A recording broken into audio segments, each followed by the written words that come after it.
Bismillahirrahmanirrahim. Alhamdulillahirabbil alamin. Nahmadullah ta'ala wa nashkuruh wa nusallimu ala sayyidina Muhammadin alladhi ballagha risalah wa adda al-amanah wa nasaha al-ummah hatta ataahu al-yaqin wa ala alihi wa sahbihi ajma'in. Subhanaka la ilma lana illa ma 'allamtana innaka antal alimul hakim. Rabbi shrah li sadri wa yassir li amri wahlul 'uqdatam min lisani yafqahu qawli, amma ba'd. Fa inna asdaqal hadits kitabullah wa khairal hadi hadi Muhammadin sallallahu alaihi wasallam wa syarrul umuri muhdatsatuha wa kullu muhdatsatin bid'ah wa kullu bid'atin dhalalah wa kullu dhalalatin fin nar, thumma amma ba'd. Alhamdulillah, pertamanya mari kita merafakkan setinggi-tinggi kesyukuran kepada Allah Subhanahu wa taala kerana di pagi Jumaat yang mulia ini dapat kita meneruskan kuliah sesi kuliah tafsir dan tadabbur kita. Semoga Allah Subhanahu wa taala memudahkan segala urusan dan memberkati majlis kita, insya-Allah. Hari ini kita akan membincangkan tentang, hari ini merupakan siri kedua daripada kuliah membincangkan tafsir surah Al-Humazah. Tafsir surah Al-Humazah. InsyaAllah kita mula pada muka surat 386. Muka surat 386. Kita akan baca dan ulas apa yang ditulis oleh penulis Hafizahullah. Penulis berkata, tafsir ayat wailul likulli humazatil lumazah.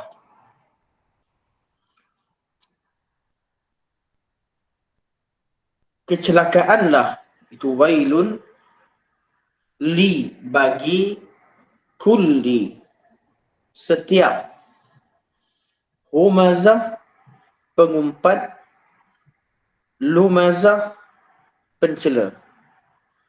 Kecelakaanlah bagi setiap pengumpat pencela. Atau kebiasaannya orang kita terjemahkan dengan pengumpat lagi pencela. Namun saya tak tahu, wallahu alam, segi bahasa perkataan lagi itu perlu ataupun tidak. Kita tanyalah, tanya pada pakar bahasa. Sebab kita macam kita terjemahkan Bismillahirrahmanirrahim, dengan nama Allah yang Maha Pemurah lagi Maha Penyayang. Adakah ada keperluan untuk memaknakan kalimah lagi itu? Kalau pengalaman saya di menterjemahkan atau menyemak penterjemahan di King Fahad dahulu, biasanya diminta untuk tidak diletakkan lebih baik. Ya, mana macam bahasa putih dia kata Bismillahirrahmanirrahim, in the name of Allah, the most gracious, most merciful. Dia kerana kalimah lagi itu memerlukan kepada alasan kata kenapa kita nak letak lagi. Jadi alasan setiap kalimah yang kita letakkan dalam terjemahan, kalau dalam tafsir tak apa, dalam tafsir dan ulasan tak apa, tapi dalam terjemahan sekiranya ada satu kalimah yang kita tambah, perlu ada alasan yang konkret untuk meletakkan satu-satu kalimah. Jadi dalam terjemahan sini, sekarang wallahu a'lam mana betul atau tidak, berdasarkan kepada cara penterjemahan yang kami diminta, iaitu tanpa letakkan lagi, itu lebih tepat. Mana dengan nama Allah yang Maha Pemurah, Maha Penyayang atau Maha Mengasihani. Tapi mungkin bahasa Melayu ada keperluan, wallahu alam. Kecelakaanlah bagi setiap pengumpat, humazah, lumazah. Kalimah ini mengisyaratkan bahawa Syekh menterjemahkan humazah sebagai pengumpat, iaitu yang mencela manusia dengan perkataan mereka. Dengan perkataan. Mencela manusia dengan perkataan. Lumazah, minta maaf, saya ulang balik. Berdasarkan kepada apa yang dicatat oleh penulis di sini, humazah diartikan sebagai pengumpat, iaitu mencela dari belakang. mencela dari belakang. Dan lumazah disebutkan pencela, iaitu yang mencela di depan. Ini salah satu daripada qaul yang disebutkan dalam tafsir seperti yang diterangkan di bawah. Jadi dalam penterjemahan penulis perlu memilih salah satu daripada qaul yang ada. Kita takkan, sebab tu tiap-tiap kitab terjemahan Al-Quran Al-Karim perlu kita baca, itu adalah satu kaedah memudah cara. Dia letakkan qaul yang dikatakan paling mudah difahami atau yang paling tepat. Namun dari segi pembelajaran tafsir, ia perlu merujuk kepada kitab tafsir. Kerana terjemahan tadi hanya mewakili pandangan salah satu daripada pandangan-pandangan yang ada. Okey, menurut Ibnu Katsir, sekarang qaul Ibnu Katsir, makna humazah menghina dan mencela orang lain melalui ucapan. Ini Ibnu Katsir. Humazah artinya mencela dengan lisan. Sedangkan lumazah pula menghina atau mencela orang lain melalui perbuatan. Jadi kalau dengan mulut namanya humazah. Kalau dengan perbuatan, tangan orang tu pendek, kita buat tangan contohnya pendek. Orang tu gagap, kita buat gaya macam gagap. Ataupun orang tu tempang, kita kutuk dari belakang. Konon tempang atau buat depan, buat lawak. So, benda yang orang tak suka. Dan macam itu namanya lumazah. Dan ini pandangan Ibn Katsir yang juga merupakan pandangan Ibn Abbas rahimahullah. Para mufassirin, ulama tafsir berbeza pendapat tentang makna humazah dan lumazah. Okey, sekarang kita cek kalimah humazah dan lumazah. Ibnu Abbas radhiyallahu berkata, humazah dan lumazah dengan makna menghina dan mencela manusia lain. Okay. Di sini dinukilkan qaul Ibnu Abbas. Kalau Ibnu Abbas ni, kita tahu bahawa 5 orang atau murid Ibnu Abbas, 6 orang, kita akan lihat pelbagai riwayat. Kerana Ibnu Abbas sentiasa mengajar. Kadang-kadang beliau membawa pandangan yang umum, kadang-kadang beliau fokus pada satu, jadi ada beberapa riwayat. Jadi riwayat kat sini kata, Ibn Abbas kata humazah, lumazah dengan makna menghina dan mencela manusia lain. Jadi umum, seolah-olah humazah dan lumazah adalah sama. Ar-Rabi' bin Anas rahimahullah berkata, humazah dengan makna menghina seseorang di hadapannya. Okey, ini yang saya sebutkan tadi, humazah. Dan ini yang diterjemahkan tadi. Atau sebaliknya, yang terjemah sebaliknya. Tuan-tuan akan jumpa ke kalimah humazah, lumazah ni pandangan yang macam-macam. Berbelas-belas pandangan. Tapi balik kepada beberapa formula sahaja yang akan saya maksudkan tadi. Yang saya akan terangkan sebentar lagi. Humazah kata Rabi' bin Anas, menghina seseorang di hadapannya. Jadi humazah di hadapan, lumazah pula menghina seseorang di belakangnya. Lumazah di belakang. Satu menghina depan dan dua di belakang. Qatadah kata, humazah dan lumazah dengan makna menghina atau mencela dengan lisan dan mata serta mengumpatnya. Kita baca dulu. Mujahid berkata, humazah dengan makna menghina dengan tangan dan mata, sedangkan lumazah pula menghina dengan lisan. Kita akan nampak qaul yang banyak tadi kembali kepada dua takrifan, dua fokus. Satu, menghina di depan dan di belakang. Pertama. Yang kedua, menghina dengan lisan dan perbuatan. Dua tajuk ini. Dan dua tajuk ini dia terbalik. Satu kata humazah hina depan, lumazah hina belakang. Dan satu lagi kata sebaliknya. Lumazah hina depan, lumazah hina dari belakang. Dan dua lagi qaul. Satu kata humazah hina dengan mulut dan lumazah hina dengan perbuatan. Dan satu lagi mengatakan bahawa humazah hina dengan perbuatan, manakala lumazah hina dengan perkataan. Kenapa begitu? Sebab orang Arab gunakan dua kalimah ni bersama. Al-hamz wal lams.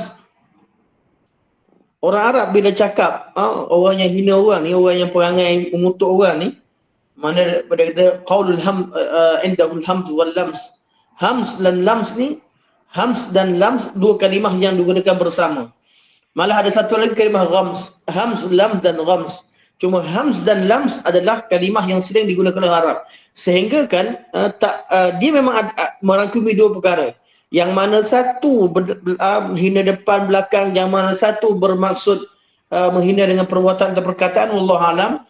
Cuma adakah perkara ini memberi pengaruh kepada tafsir surah? Tidak.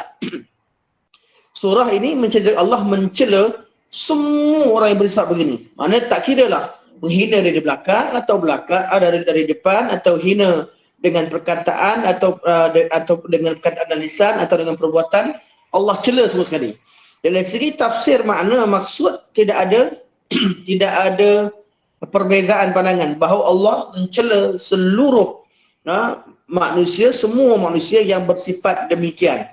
Jadi perbezaan di sini hanya nak menentukan kalimah hams dan lams itu dari segi penelitian bahasa.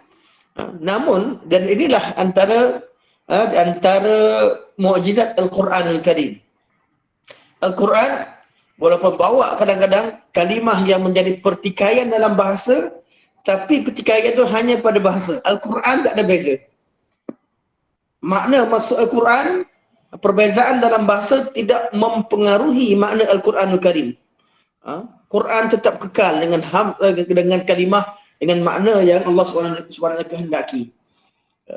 Cuma kalau berdasarkan kepada, kalau ditanyakan kepada saya, dan saya pun bukan pakar lah, tapi bila nilai kata-kata yang dan juga pandangan-pandangan yang disebutkan, saya melihat pandangan yang mengatakan bahawa hams itu adalah orang yang menghina dengan perbuatan, itu lebih tepat. Dan lams adalah orang yang menghina dengan perkataan. Sebab bila Allah sebut dalam surah di tempat yang lain, Allah kata hammazim masya'im binamim. Allah cerita tentang sifat seorang lelaki yang menghina manusia, mungkin dimaksudkan dia Al-Walid. Okay. Hammazin, Allah sebut hammaz, pada kalimah hams lah. Hammazin masya'im binamim. Dia hammaz. Dia suka buat perangai hammaz, humazah lah yang kita cerita sekarang.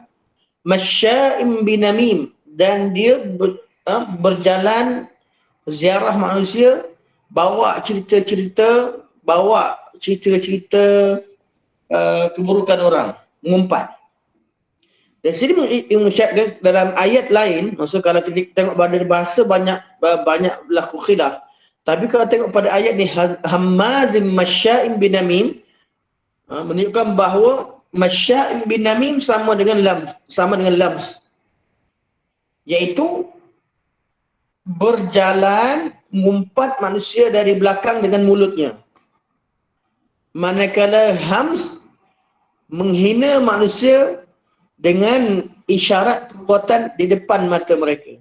Yang penting wallahu alam, semua ni masuklah. Semua ni masuk. Okey, jadi kita terus masuk pada maksud ayat di atas. Maksud ayat di atas, dan ini adalah nukilan daripada kitab tafsir Abu Bakar, tafsir Aisar Tafasir, Abu Bakar Al-Jazairi. Saya rasa Prof kenal sangatlah. Kalau kita selalu duduk di tempat kita selalu jumpa tempat Syekh Abbad tu yang ada kat depan, rahimahullah. Sekarang beliau dah meninggal. Masa ketika saya berkenalan dengan Prof ketika di Madinah Al-Munawwarah. Ketika Prof mengajar di Universiti Taibah dan kami belajar di Universiti Madinah, Universiti berjiran. Jadi kami solat sekali di Masjid Nabawi. Jadi Syekh Abu Bakar Al-Jazairi adalah antara ulama tafsir yang hebat dunia. Jadi beliau ada kelas beliau dihadiri oleh ramai lah. Jadi Syekh Abu Bakar Al-Jazairi rahimahullah, beliau memberikan kesimpulan. Beliau kata, Allah Subhanahu wa taala memberi amaran keras kepada golongan yang gemar mencela dan menghina orang lain, bahawa mereka akan dilemparkan ke dalam wail, iaitu lembah dalam neraka yang di dalamnya mengalir nanah dan darah daripada penghuni neraka yang disiksa. Biasanya kalau kita dah baca perbezaan pandangan sebagainya, akan ditutup dengan pandangan ulama tafsir yang memudahkan kita untuk faham makna secara umum. Dan Syekh Abu Bakar Al-Jazairi antara ulama tafsir yang hebat, dia buat kesimpulan. Mana kalau kat mana susah-susah tu, cek balik apa Syekh Abu Bakar sebut. Sebab dia akan buat kesimpulan yang mudah untuk kita faham. Dan ianya tak lari daripada maksud apa yang terkandung dalam ayat Al-Quran dan tafsir. Okey, balik semula pada kalimah wailun. Wail, penggunaan kalimah awal kalimah tidak ada alif lam. Iaitu kita panggil memulakan kalimah dengan kalimah nakirah. Bukanlah satu kebiasaan dalam penggunaan bahasa Arab. Orang Arab biasa guna dia letak alif lam dulu. Dia kata al-baitu jamil. Rumah itu cantik. Iaitu mubtada khabar. Kalau isim, kalau mula dengan kata nama, mesti kalimah pertama itu ada alif dan lam. Kalimah kedua tak ada alif lam. Atau yang seumpama alif dan lam, iaitu yang ma'rifah, bukan nakirah. Sekarang ini Allah Subhanahu wa taala memulakan kata nama dengan memulakan ayat, jumlah ayat yang bermula dengan jumlah ismiyah, tetapi memulakannya dengan kalimah yang nakirah. Jadi kaedah balaghah mengatakan bahawa apabila dalam bahasa dimulakan dengan nakirah, haruslah mempunyai alasan yang kukuh dan haruslah menggunakan perkataan-perkataan yang sesuai. Kita tahu bahawa ahli bahasa pun merujuk pada Al-Quran Karim. Al-Quran adalah rujukan. Jadi antara tempat dalam Al-Quran yang Allah mulakan dengan nakirah adalah lafaz wail. Wail Allah mulakan dengan tanpa alif lam. Jadi apa sebab? Kalau cara mula lain mesti ditanyakan kenapa Allah mulakan dengan wail, maka datanglah perkataan wail itu adalah doa. Antara sebab kenapa dimulakan dengan nakirah adalah doa. Iaitu Allah mendoakan wail terhadap si humazah dan lumazah. Terhadap humazah dan lumazah. Jadi Allah mendoakan wail. Jadi kalau mula dengan nakirah artinya Allah mendoakan. Allah mendoakan. Atau litta'ajjub. Kalau mula dengan nakirah mungkin litta'ajjub. Artinya Allah merasa pelik dengan perangai orang yang begini. Allah guna bahasa Allah merasa hairan dengan orang yang sebegini. Kalau doa, jelas maknanya celakalah bagi golongan sekalian, doa. Kalau kita wail, alangkah peliknya tiap-tiap pencela yang humazah dan lumazah. Pencela manusia. Pelik. Allah merasa pelik dengan perangai mereka. Macam mana kalimah wail dalam ayat dalam kisah anak Adam, si Qabil ketika bunuh Habil. Lepas tu dia tak tahu macam mana cara nak uruskan jenazah adik dia. Adik dia dah mati. Tiba-tiba dia nampak gagak bunuh, gagak ada gagak yang mati, gagak yang lain dia gali tanah, dia korek tanah. Kemudian gagak tu tutup dan ditanam kawan dia. Masa tu kata Qabil kata, ya wailata a'ajaztu an nakuna mithla hadzal ghurab fa uwari sawata akhi. Kata aduh peliknya aku. Ya wailata bukan celakalah aku, maksudnya peliknya aku. Takkanlah aku ni bodoh sangat sehingga aku tak mampu untuk uruskan jenazah adik aku ni, nak tutup, nak tanam dia macam mana gagak tadi tanam kawannya.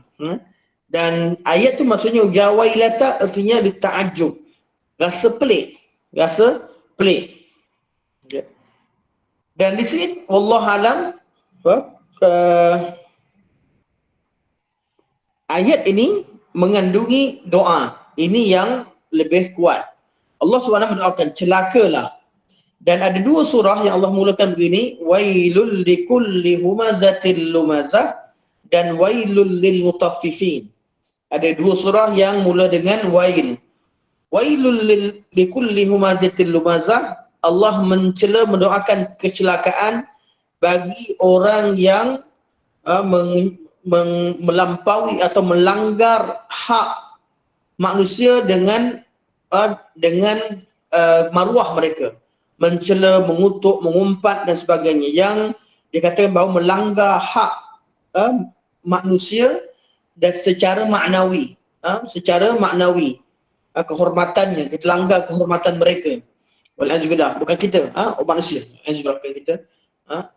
Celaka bagi orang-orang yang melanggar hak peribadi seseorang, hak kehormatan secara maknawi. Manakala wailul lil mutaffifin ialah orang yang melanggar hak, iaitu orang yang mencuri atau mengambil atau menipu hak ataupun harta dalam perniagaan.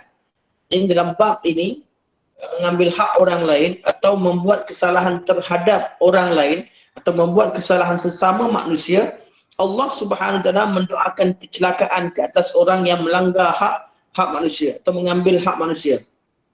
Sama ada secara maknawi dalam ayat ni, wailul likulli humazatil lumazah, iaitu hak secara abstrak, secara kehormatan dia, nama baik dia, orang yang fitnah orang dan sebagainya, ini masuk pada kecelakaan. Ataupun orang yang mengambil harta manusia, sama ada dengan merompak, menipu, rasuah dan sebagainya, ini juga didoakan kecelakaan. Dan kecelakaannya bentuk macam mana? Boleh kita istiqnas dengan pandangan yang kedua. Wail itu celaka ke mana? Wail itu adalah satu lembah dalam neraka Jahannam, seperti mana yang kita dah bacakan sebelum ini. Dan inilah yang disebutkan apabila Syekh Abu Bakar Al-Jazairi beliau gabungkan dulu. Beliau gabungkan dua-dua, iaitu Allah SWT kata wail, malah bukan sekata ajab, itu satu amaran.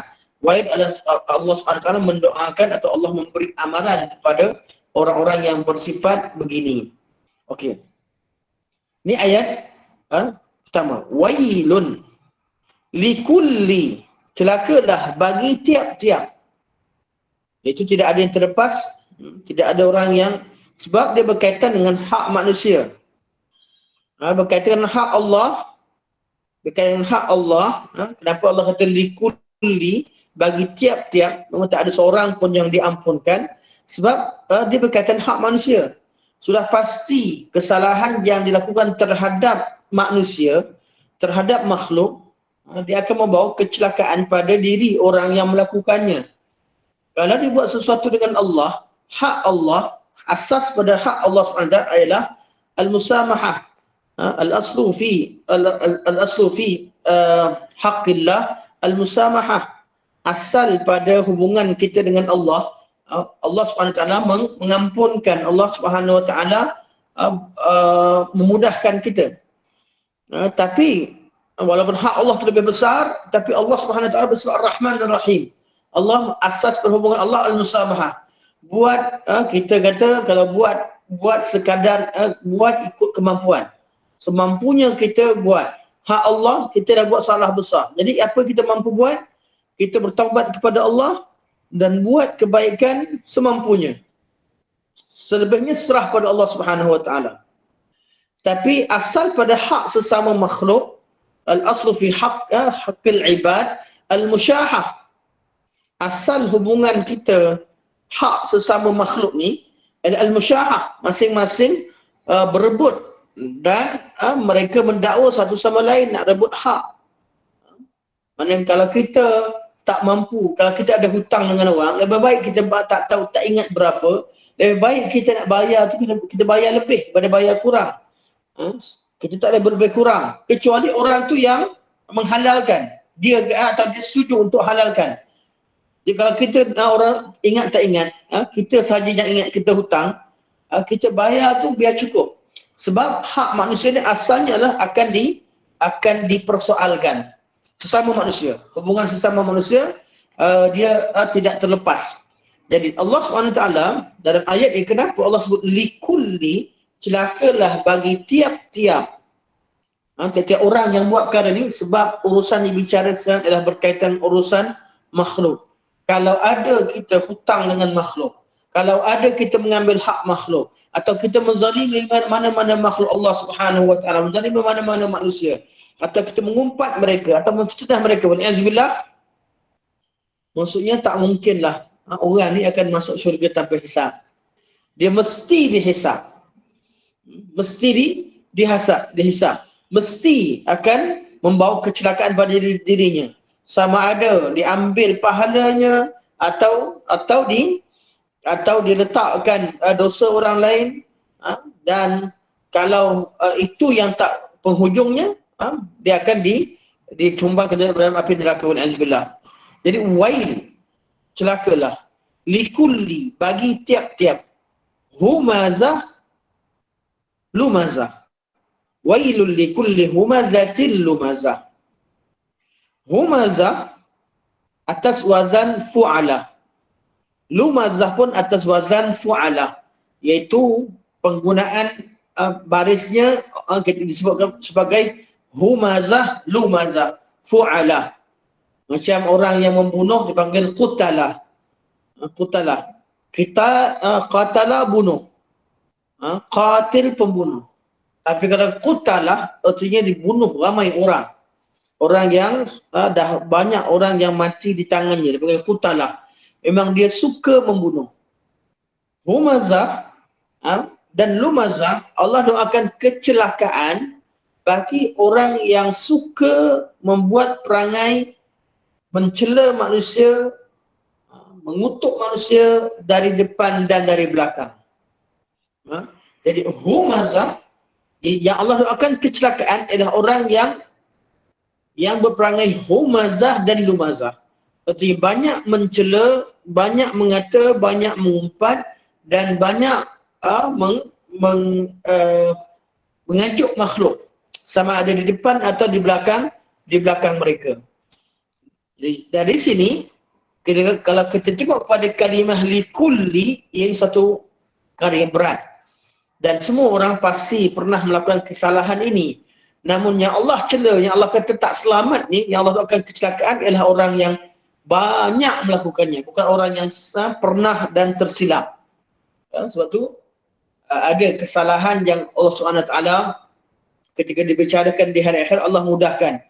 Dengan orang yang dizalimi tersebut, bila Allah ampunkan, Allah inginkan kebaikan untuk orang yang melakukan kezaliman dengan tidak sengaja ataupun secara terpaksa, atau orang melakukan kezaliman, kemudian dia betul-betul mohon kepada Allah dan Allah redha dengan dia kebaikan terlalu banyak, Allah sendiri akan offer kepada pihak yang dizalimi dengan balasan-balasan yang banyak supaya dia mengampunkan si pelaku dosa atau yang melakukan kezaliman terhadapnya. Ini terkandung dalam beberapa hadis berkaitan dengan persoalan di mahsyar. Okey, Syekh Al-Qasimi berkata, Syekh Al-Qasimi, tafsir Al-Qasimi, lafaz humazah dan lumazah disebut dengan timbangan atau bentuk fu'alah, ini yang saya sebutkan tadi, menunjukkan bahawa perbuatan menceritakan keaiban dan menghina orang itu sudah menjadi kebiasaan dan kegemarannya. Dah jadi biasa. Kerana timbangan tu tuan-tuan letakkan kalimah wazan. Saya suka gunakan kalimah wazan. Kerana itulah maksud asal daripada kalimah timbangan. Terjemahan pada wazan. Iaitu formula antara bentuk formula untuk mengetahui bentuk perkataan dalam bahasa Arab. Kerana wazan fu'alah atau timbangan fu'alah termasuk ke dalam sighatul mubalaghah. Sighah mubalaghah artinya satu benda yang berlebihan. Satu bentuk yang menyatakan bersangatan atau berlebihan. Okey. Jadi orang yang berlebihan atau dah terbiasa atau dah jadi kegemaran dia menghina manusia, tiap-tiap orang yang bersifat begini pasti akan mendapat kecelakaan. Kerana Allah Subhanahu Wa Taala yang mendoakannya. Ayat yang kedua. Alladhi yang, itu kerana Allah mendoakan pada tiap-tiap orang yang, pada tiap-tiap manusia yang melakukan perangai humazah dan lumazah, maka isim mausul yang digunakan adalah alladhi, bukan alladzina. Jadi Allah cerita tentang seorang tu. Alladhi jama'a mengumpulkan. Mengumpulkan. Jam ataupun dalam naskah daripada qiraat baca alladhi jama'a, ada sabdu situ. Jama'a kumpulkan harta di sana di sini. Jama'a kumpul, mana letak setempat, sama juga kumpul. Tapi ada sikit perbezaan dari segi cara dikumpul harta. Sama ada kumpul harta tempat jauh meletakkan setempat atau dikaut kaut pada diri, simpan untuk dirinya. Ini juga maksud dalam perkara ini, itu kumpul harta. Allazi jama'a malan. Mal adalah harta. Wa addadah, dan dia menghitung-hitungnya. Okey. Saya baca dulu, nanti saya ulas kat belakang. Yahsabu anna malahu akhladah, dia mengira bahawa hartanya itu dapat mengekalkannya.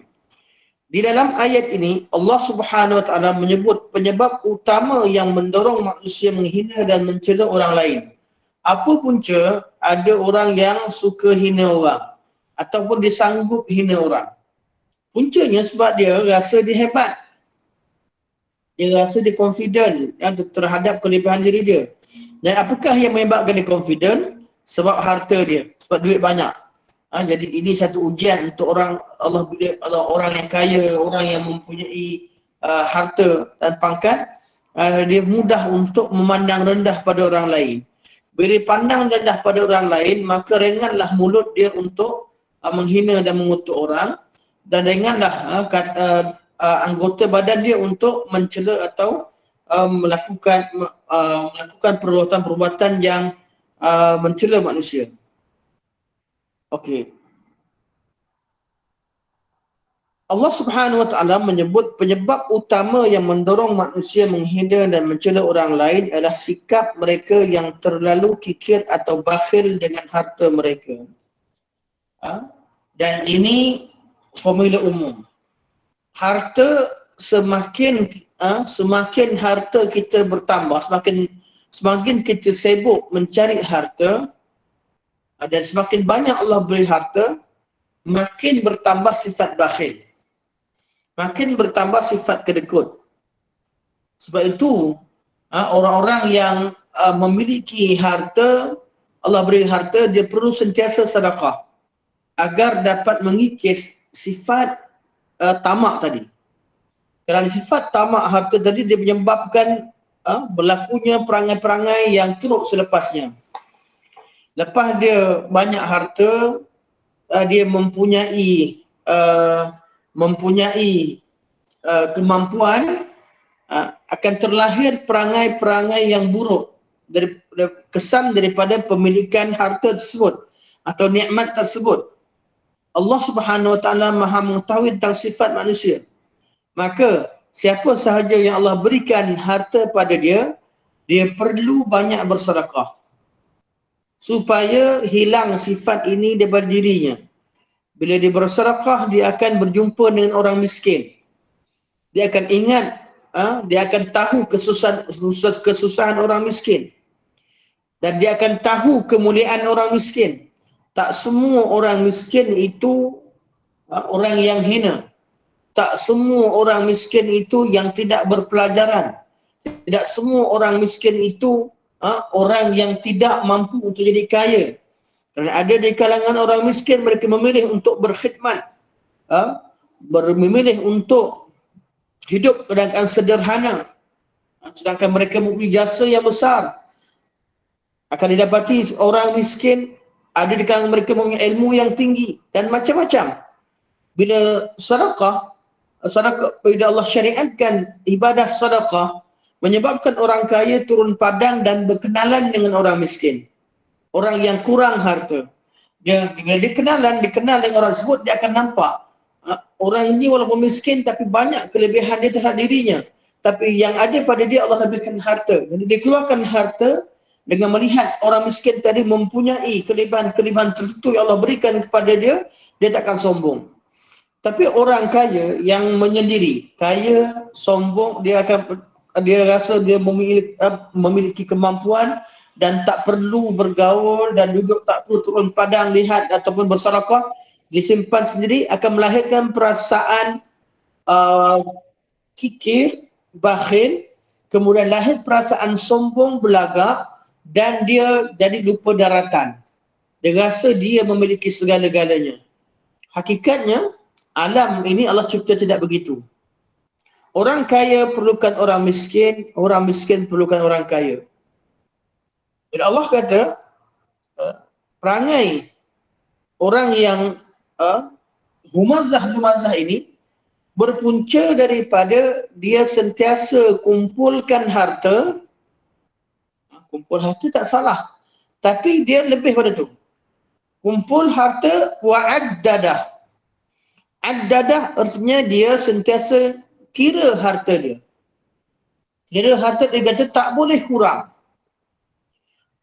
Kerjanya kumpul harta dan dia kira. Kumpul harta dia kira. Tak mungkin dia ingin kurangkan jumlah yang dikira itu. Kerana Allah mulakan kalimah jama'ah baru addada. Dia memang nak kumpul, lepas tu dia kira. Artinya dia takkan kurangkan kerana dia sifatnya kumpul. Orang yang kumpul satu perkara, dia takkan kurangkan. Betul, Allah mulakan kalimah jama'ah sebelum wa'addadah. Kumpul harta dan kira harta, dia tak nak terlepas sebenarnya walaupun 1 sen. Perangai orang yang beginilah yang menyebabkan dia boleh menghina manusia. Kerana pandangan dia nampak harta ini dah segala-galanya. Kat dunia ni tak ada benda lain yang lebih besar daripada harta dalam pandangan dia. Allazi jama'a malan wa 'addadah. Malah lebih daripada itu. Addadah boleh membawa erti dia kira, hitung. Jama'a malan wa 'addadah boleh bererti addadah bererti i'dad. Iaitu dia kira harta dan persiapkan harta dia.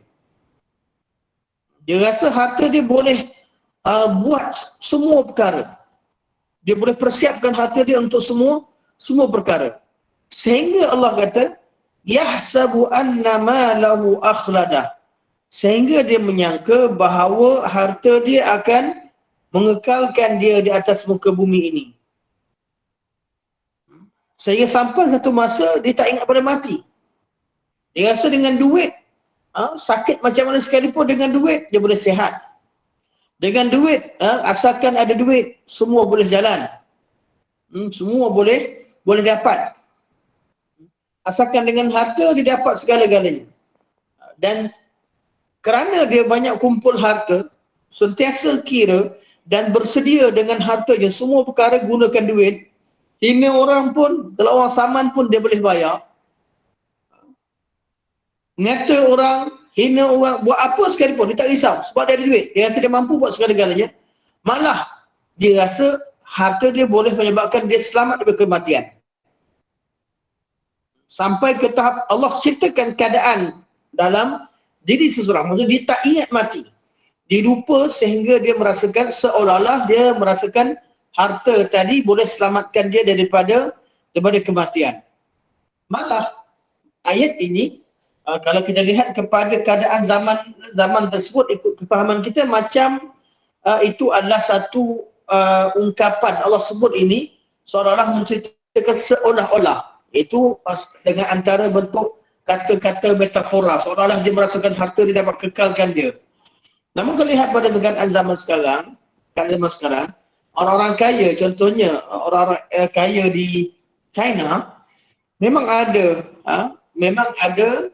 Orang kaya yang dia bila dia ada harta, dia memiliki harta, dia tak nak harta diwarisi oleh siapa, dia simpan. Ada badan yang simpan harta dia, dan mereka ni mayat-mayat mereka tak diletakkan di peti mayat yang takkan dikuburkan, takkan dibakar, kekal di sana menunggu. Harta mereka ada bersama dengan mereka, disimpan bersama, ada yang menjaganya dengan upah lah, dengan harta yang banyak. Mereka tunggu kalau ada teknologi boleh hidupkan orang mati. Ini berlaku. Ada, mereka menunggu kalau mana tahu suatu hari akan, ini jangkaan mereka. Golongan etis ni mereka tak percaya, mereka masih lagi cuba untuk membuktikan bahawa manusia mampu menghidupkan orang yang mati. Jadi mereka dari hari ke hari akan buat kajian macam mana cara nak tiru ciptaan Allah Subhanahu Wa Taala, nak hidupkan sesuatu yang mati. Sebab tu cerita kisah antara teori yang mereka lakukan adalah mereka boleh mencipta ulat daripada daging. Ulat yang macam mana mereka boleh hidupkan ulat daripada daging. Teori yang digunakanlah, dan ini banyak kalau berkawan dengan kawan-kawan China, kawan orang Cina daripada China, mereka akan ceritakan tentang keadaan ini dan cara pendidikan di sana. Mana mereka yakin sains boleh lakukan segala-galanya dan duit itu segala-galanya. Jadi orang kaya letak duit di tempat badan ataupun tempat orang yang jaga mayat itu, di badan yang atau syarikat jaga mayat dia, menunggu kemungkinan akan ada satu hari akan ada teknologi boleh hidup orang mati. Dan itulah yang berlaku pada zaman sekarang. Jadi kalau ayat ini kalaulah betul-betul boleh dikaitkan dengan mereka, maka ayat selepasnya kalla itu cakap sesuai. Kalla Allah kata takkan, tidak akan. Okey. Alladhi jama'a malan wa 'addadah yasabu anna malahu akhladah. Di dalam ayat ini Allah Subhanahu Wa Taala menyebutkan penyebab utama yang mendorong manusia menghina dan mencela orang lain, iaitu sikap mereka yang terlalu kikir atau bakhil dengan harta mereka. Setiap hari kerja mereka hanya menghitung-hitung harta yang mereka miliki, lalu beranggapan bahawa harta mereka itu akan mengekalkan mereka di atas muka bumi ini. Muhammad bin Ka'ab berkata, maksud ayat alladhi jama'a malan wa 'addadah, hartanya telah melalaikannya pada siang hari, sedangkan pada waktu malam harinya dia tidur bagaikan jenazah atau mayat.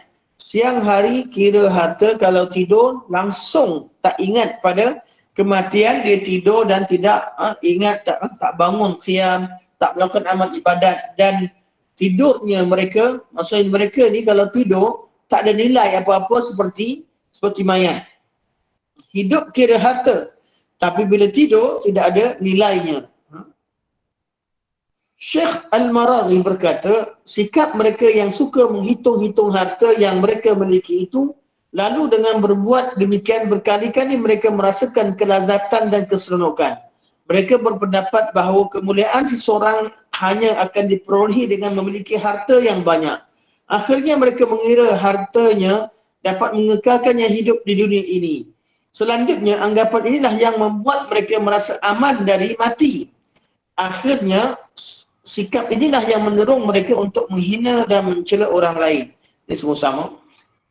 Syekh Sa'di menambah, yang sangat dipentingkan oleh golongan humazah dan lumazah itu tidak lain kecuali mengumpul harta dan menghitung-hitungnya berkali-kali.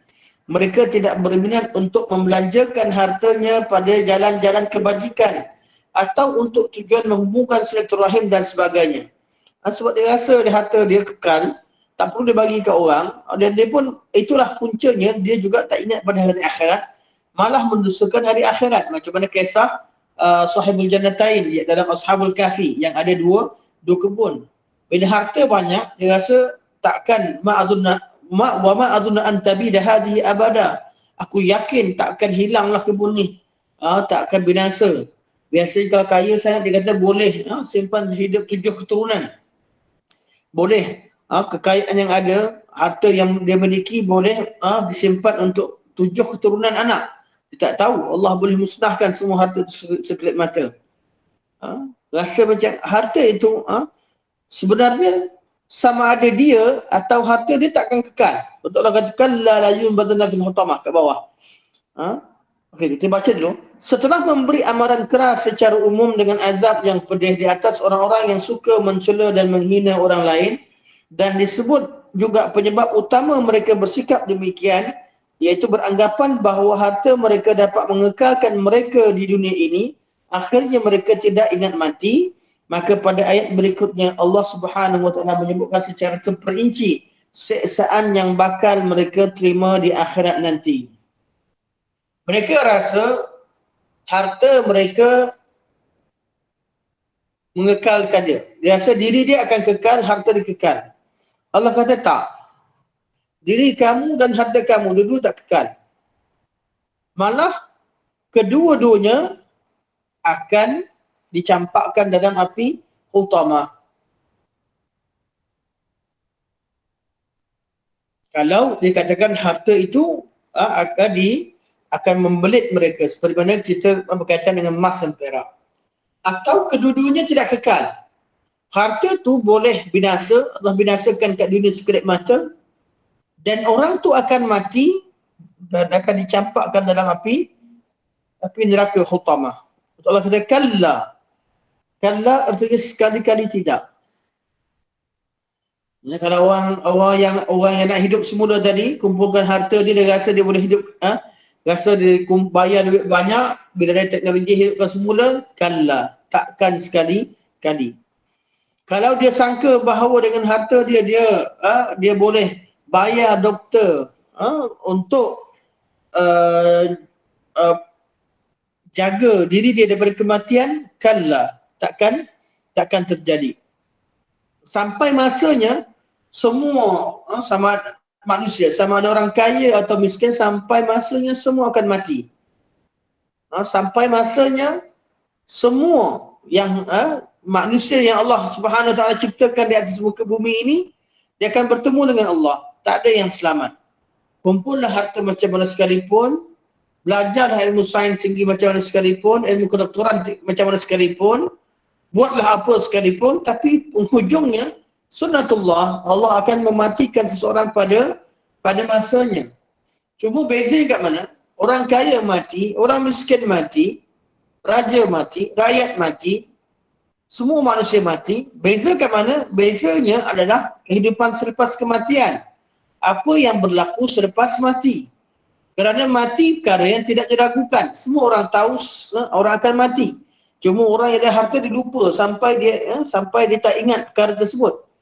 Namun kalau minta kita akur, tidak ada satu hakikat yang lebih diyakini daripada kematian. Semua orang yakin bahawa dia akan mati.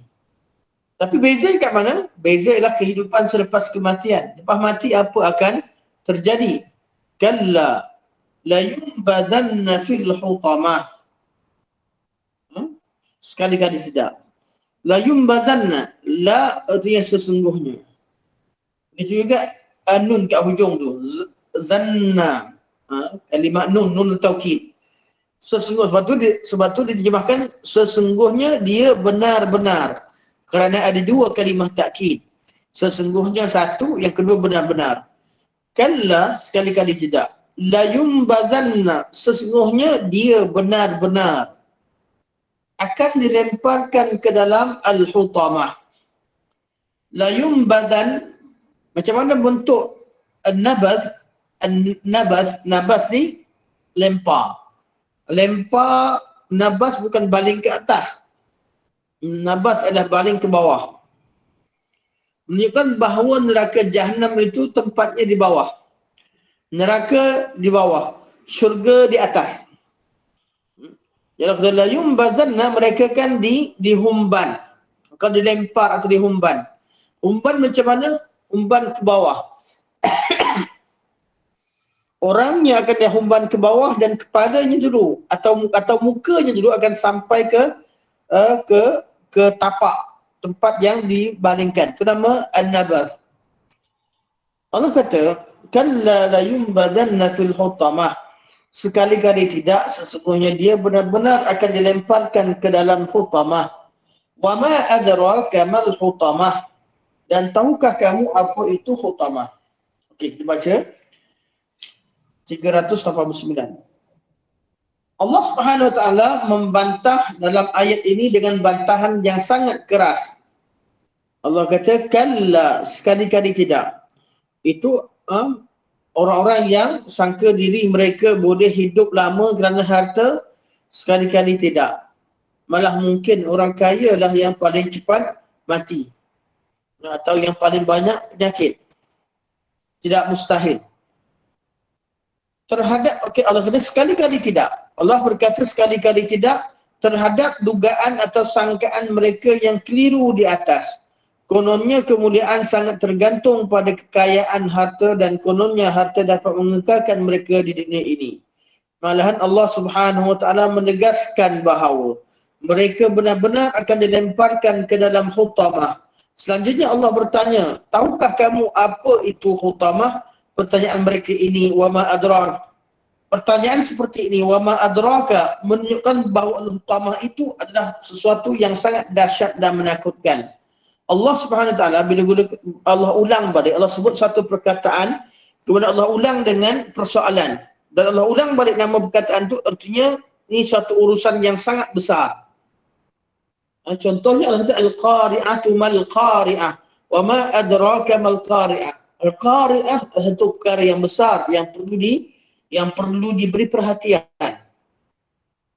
Sama ada dalam bab yang menakutkan, suatu perkara menakutkan, atau dalam perkara yang sesuatu kelebihan yang sangat besar.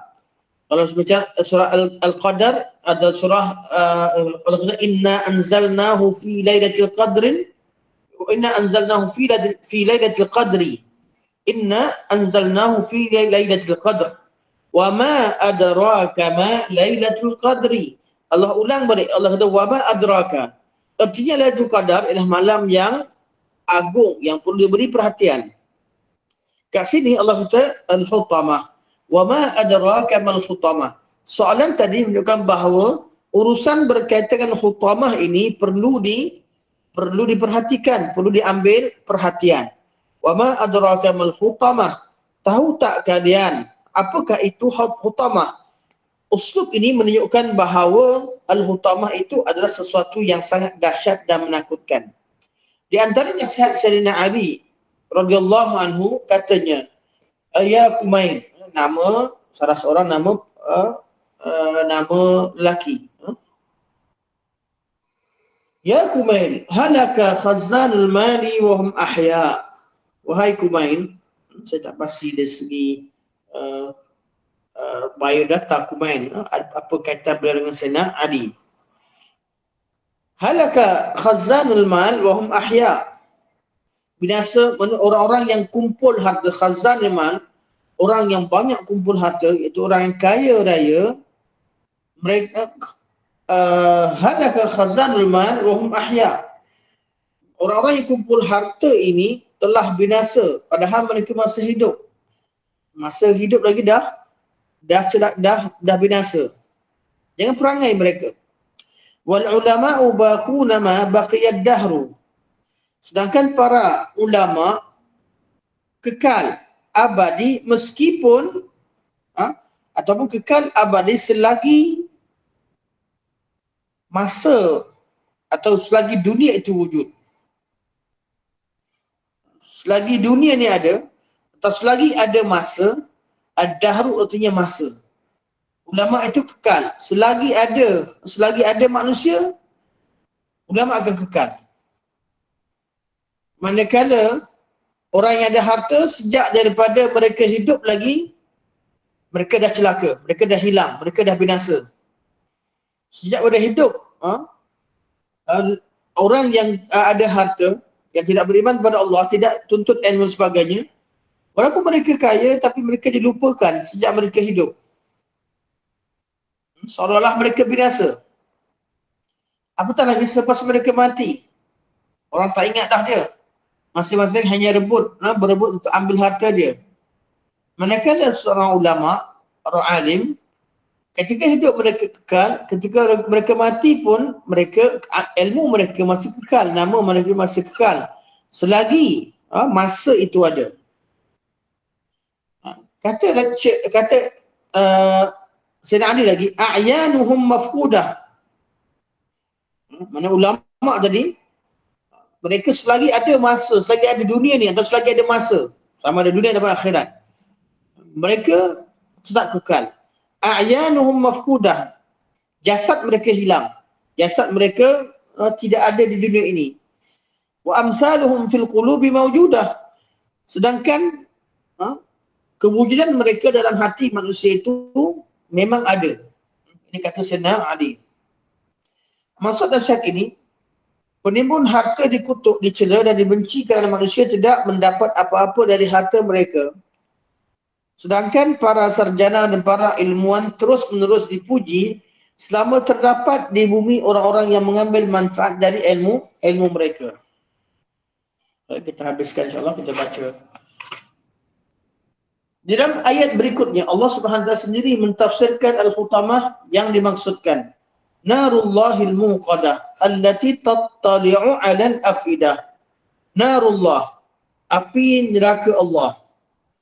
Kita dah tahu ada kaedah kita sebelum ini, ada idafah, namanya idafah tashrif, ada idafah sifah.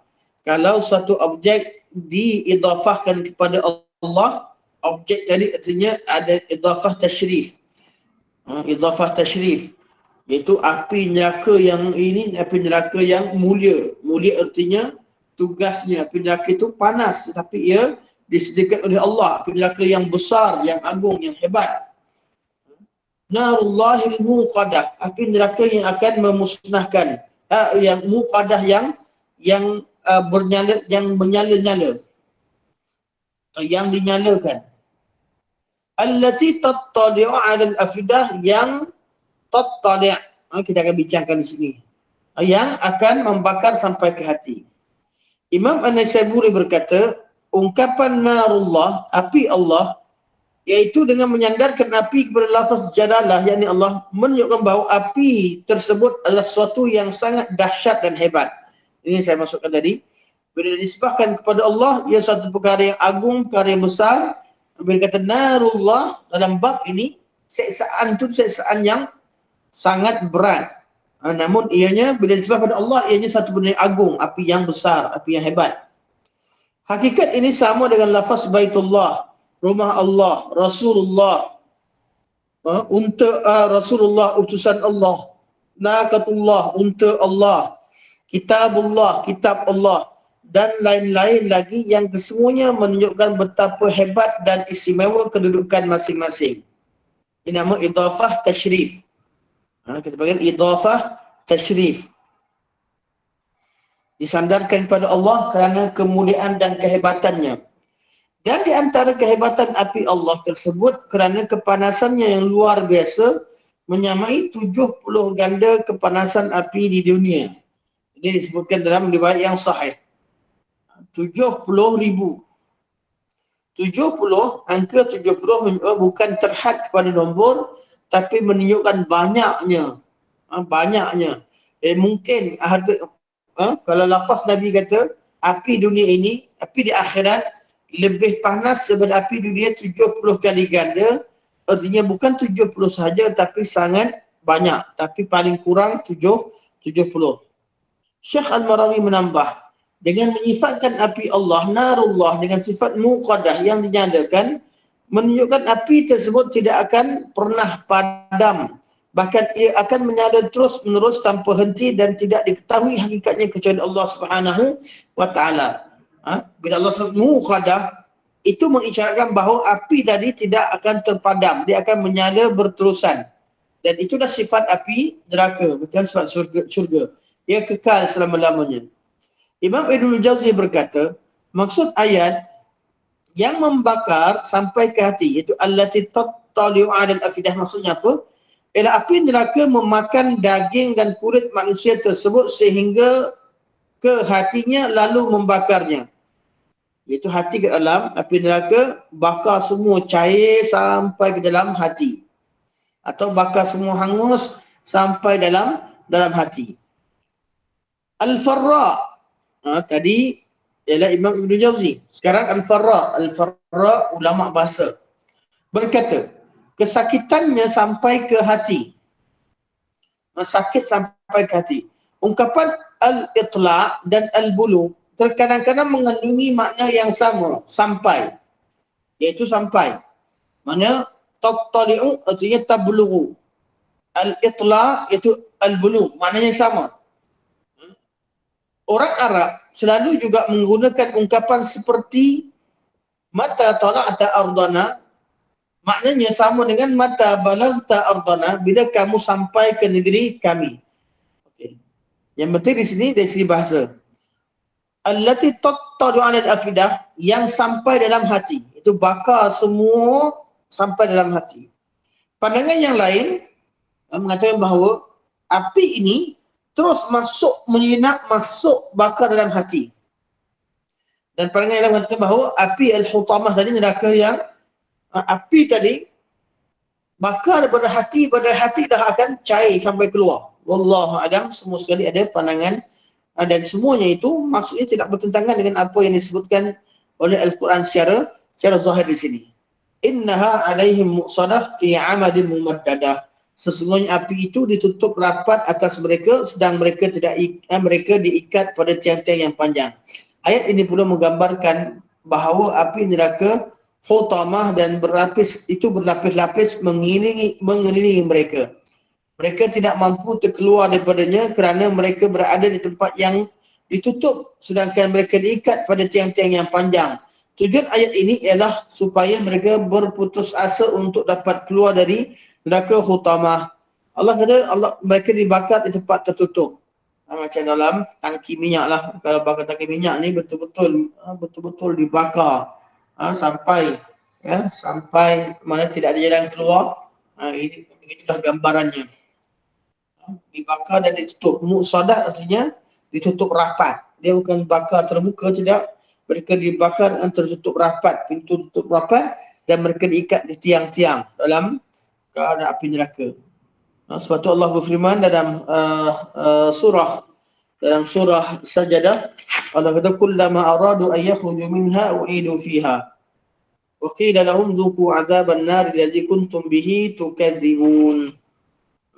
Bila mereka nak keluar, mereka akan dipulangkan balik semula, akan ditolak masuk semula api neraka, dan dikata pada mereka, yang malaikat kata pada makhluk yang nak keluar tadi, orang yang nak keluar tadi, dhuqu 'adzaban nar, rasakan api neraka allazi kuntum bihi tukadzibun, yang mana kamu dustakan. Ini adalah ayat berkaitan dengan keadaan orang ahli neraka. InsyaAllah sampai sini kita buka pada soalan sebentar insyaAllah. Sebenarnya apa yang surah Tamah ni, apa yang ditulis di belakang ini lebih kurang sama dengan mukadimah awal yang kita sebutkan hari itu. Okey, insyaAllah kita sampai sini saja. Semoga Allah SWT berkati. InsyaAllah semoga Allah SWT bimbing kita di dunia dan akhirat. Dan kita harapkan sebagaimana kita jumpa di dunia ini, walaupun alam maya, pertemukan kita di hari akhirat insyaAllah surganya insyaAllah. Amin. Alhamdulillah, asyhadu an la ilaha illa anta astaghfiruka wa atubu ilaik. Ala sayyidina Muhammad wa ala alihi wa sahbihi wa baraka wa sallam. Alhamdulillahirabbil alamin.